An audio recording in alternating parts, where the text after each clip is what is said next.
So part of agroecology is not having to depend on outside sources so much, being able to share, but also being able to do stuff on your property and working to create forms of agriculture that are adapted to your ecosystem.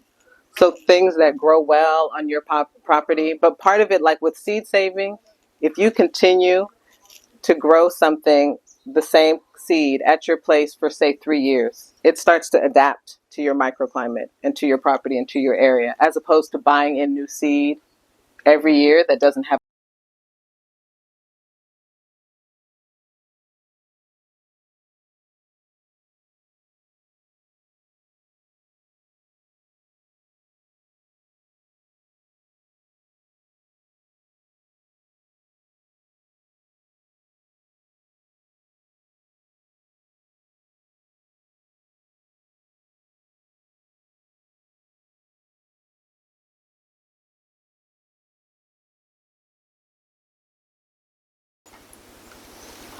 So seed saving is just an extension.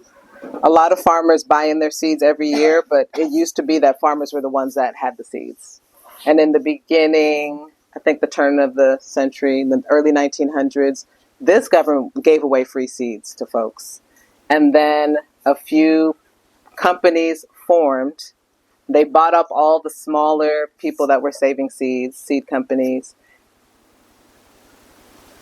and whittled down those varieties. So if you had, I think I have a slide here. Where's that slide? If you had like 400 different types of radishes before, now you have like 15. That's the one I'm on. That's fine. Yeah, we can just go from here. So this is the video. Is the video next? Go down. I can't see. What are you? What's? I'm just trying to. I'm trying to get to the slideshow. It's the glare. Oh, there it is. Yeah, I can't see because of the glare. Yeah. This is. We've talked about this. We're gonna skip this.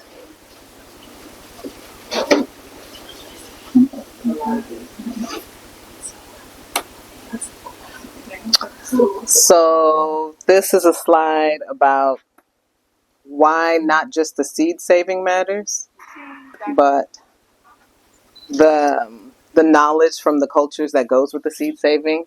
So pellagra was a disease that poor folks got in Italy and in the southeast here, Georgia, mostly Georgia. So corn was something that had been taken to Africa since before folks were enslaved. So they were already working with corn. But corn here, when folks here got onto it, they weren't paying attention to the indigenous people. So they didn't take on the cultural practices that went with corn. And one of the main practices is, can you show them the cal? Is soaking your corn in lime water. You boil it in lime water. You leave it overnight. You pour off the lime water. You rinse the corn and then you dry it. And that's how tortillas are made. Like if you tried to just use wet corn to make tortillas, it wouldn't work. But doing the lime, it's called nixtamal. Doing it that way, it breaks down some of the inhibitors so you can get the niacin, you can get the vitamin B. But people were just eating corn, so the grits and all these things, they weren't nixtamal. So they didn't have access to those vitamins that indigenous people in Mexico had, that Native Americans had. Because Native Americans and Mexicans still eat a lot of corn. They were eating a lot of corn. They could survive on corn, but they also got the other nutrients in there.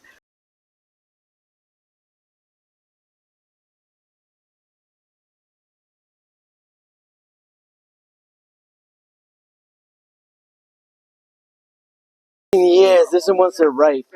These are very ripe. You want to hold on to that one? And Yeah, usually we don't when we have to pick them, smash it. We can they're just cut also it green. open. But this is ripe when you want to save them for seed. Babe. Take us through what exactly you're doing right now. Okay. Again?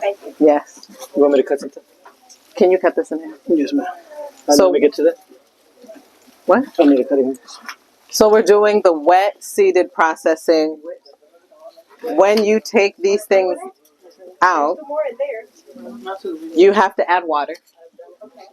Usually you let them sit and ferment for a day or two, but you can also, like for the eggplant, we're just going to rinse to get off all the gunk until there's just seeds left.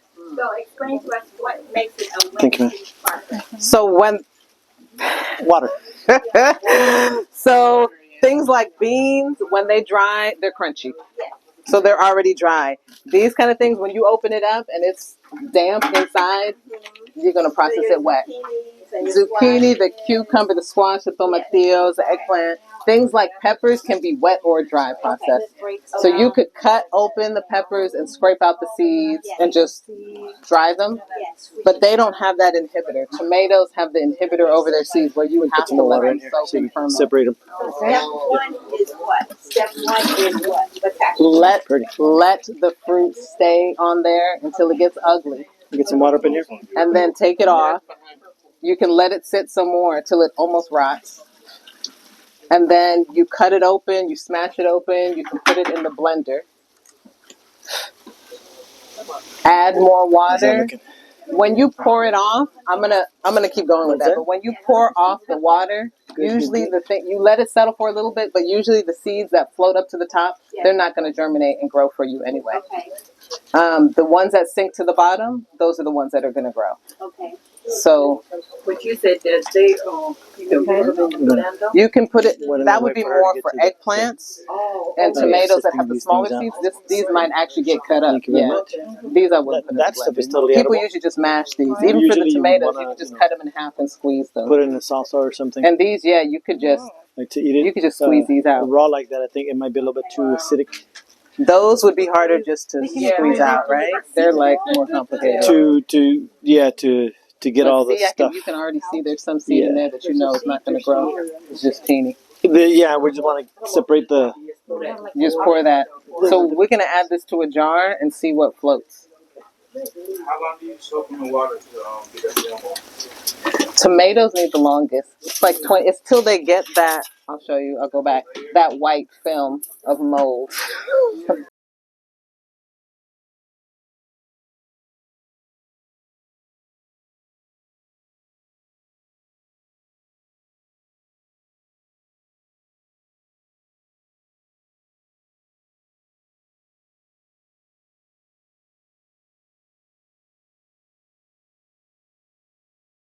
Is anybody interested in livestock or just crop? You're interested in livestock? Okay, because so basically when you're certified organic for livestock, you also have to be certified for crops. It's required. And that's because organic animals either require pasture for cows or anything with a ruminant, or if you're doing chickens, they need to have outdoor access, and that outdoor area needs to be certified. So would it be best to go for the animal certification so you could do both? You have to have them together. So a lot of times livestock farmers will get their crop certified first, right? They'll get their crop certified first, and then their livestock can eat their certified organic pasture. Right. And there's also you can transition animals if they have 4 chambers, if they're ruminant. So you can't transition like a chicken. Right. But you can beef. Nope, you can't.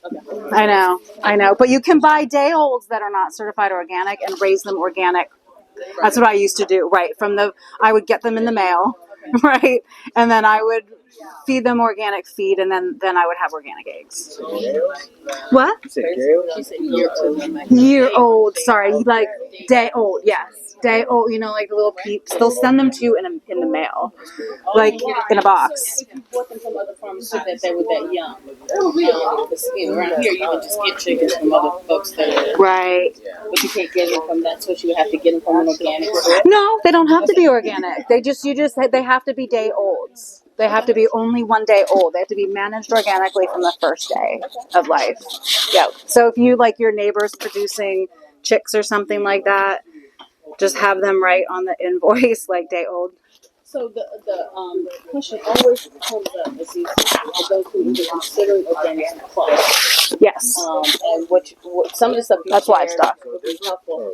You want livestock? Some of the information you can make offset that cost. Yes. Has the cost changed any in becoming certified organic? So the cost of organic certification ranges like with certifiers, but everybody who's certified organic, no matter who you get certified by, there's a cost share program, which is currently at, you either get, and that's from the federal government, they'll give you 75% back or up to $750 of your certification fees.